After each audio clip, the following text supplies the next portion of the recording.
श्री स्वामी समर्थ। जय जय स्वामी समर्थ। आज आहे संक्रांत। तिळगुळ घ्या, गोड गोड बोला। तर आज आपण राणी किचनमध्ये बनवणार आहोत तिळगुळ अगदी मस्त खमंग खुसखुशीत अशी वडी बनवणार आहोत। त्यासाठी हा व्हिडिओ तुम्ही शेवटपर्यंत पहा। चॅनलला नवीन असाल तर प्लीज सबस्क्राईब करा, कारण येणाऱ्या माझ्या न्यू व्हिडिओज तुम्हाला नोटिफिकेशनद्वारे पाहण्यास मिळतील। कारण हे चॅनल आपलं नवीनच आहे, त्यामुळे प्लीज सबस्क्राईब करा। आणि आपली महाराष्ट्रीयन थाळी आणि वेगवेगळे पदार्थ असे नेहमीच आपल्या चॅनलवरती येत असतात। तर आज आहे संक्रांत, तर तुम्हा सर्वांना यूट्यूबवरील खूप खूप संक्रांतीच्या शुभेच्छा। तर आज आपण इथे बनवलेली आहे तिळगुळ खमंग खुसखुशीत अशी ही वडी। तर त्यासाठी काय साहित्य घेतलेलं आहे, अगदी पटकन ही होणारी तिळगुळ वडी, तुम्ही शेवटपर्यंत व्हिडिओ पहा। तर मस्त अशी खमंग अशी झालेली आहे। तर त्यासाठी आपण गूळ, तीळ आणि शेंगदाणे असे वापरलेले आहेत। तर पाहू शकता, आपण रेसिपीला सुरू करूया। तर इथे आपण तीळ घेतलेले आहेत, ते आपण रोस्ट करून घेत आहोत। तर हे एक 5 ते 10 मिनटं छान असे कुरकुरीत होईपर्यंत रोस्ट करून घेतलेत। त्यानंतर शेंगदाणे एक वाटीत असं थोडंसं बाइडिंग येण्यासाठी थोडेसे शेंगदाणे घेतलेले, ते पण रोस्ट करून घेतले। त्यानंतर आपण मिक्सर घ्यायचं आहे। मिक्सरमध्ये हे तीळ आणि शेंगदाणे छान अशी अगदी जाडसर अशी पूड करून घ्यायची। आणि पूड केल्यानंतर आपण ह्याच्यामध्येच आपण गूळ पण घालून घेणार आहोत आता लगेच।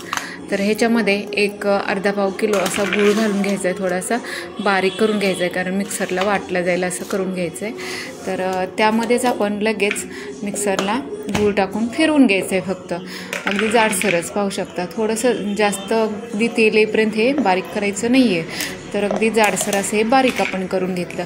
त्यानंतर आपण आता तूप घेतलेलं आहे। तर इथे मी 2 चमच असं तूप घातलेलं आहे कढईमध्ये।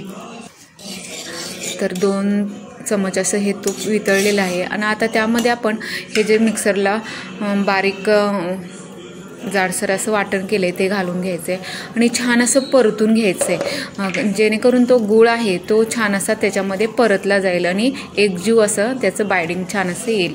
त्यानंतर मी जायफळ पूड थोडीशी पण घातलेली त्याच्यामध्ये। वरून थोडेसे आपण इथे हे टाकायचे, जे तीळ ठेवलेले बाजूला ते आपण वरून टाकायचे, जेणेकरून वरती छान असे तिळाचा थर पण दिसेल। तर हे आपण सर्व करून घेतलं। त्यानंतर एक ताट घेतलं आणि ताटाला छान असं तूप लावून घ्यायचं आहे आणि लगेच ते गरम झालेलं जे सर्व एकत्र केलेलं जे आहे ते लगेच साळच्या त्याच्यावरती घालून घ्यायचं आहे आणि लगेच आपण थापून घ्यायचं आहे, उलटण्याने किंवा हाताने छान असं हे अशी चौकोन आकृतीमध्ये छान असं थापून घ्यायचं आहे तूप लावून वरून। आणि छान असं हे लगेच आपण कट पण करून घेणार आहोत लगेच, जेणेकरून नंतर कडक झाल्यानंतर कट होणार नाही। तर लगेच आपण एका सुरीच्या साह्याने अशा छोट्या छोट्या वड्या आपण कट करून पाहू शकता, अगदी लगेच सुटली अशी वडी। एवढी कुरकुरीत आणि सॉफ्ट मऊ लुसलुशीत अशी झालेली आहे आपली तिळगुळ वडी। तर पाहू शकता किती छान असं बाइडिंगसुद्धा आलेलं आहे आणि किती सुंदर अशी तिळगुळ वडी दिसत आहे। तर पाहू शकता मस्त अशा खमंग अशा कुरकुरीत हे तिळगुळ वडी तुम्ही नक्कीच करून पहा।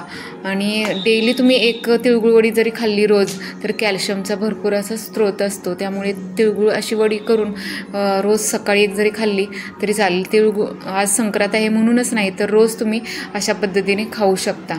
तर तुम्हाला ही व्हिडिओ असं आवडला असेल तर प्लीज लाईक करा, शेअर करा, कमेंट्स करा। भेटूया आपण पुन्हा अशाच व्हिडिओज आहेत, तोपर्यंत मस्त खा, स्वस्त राहा। थँक्यू।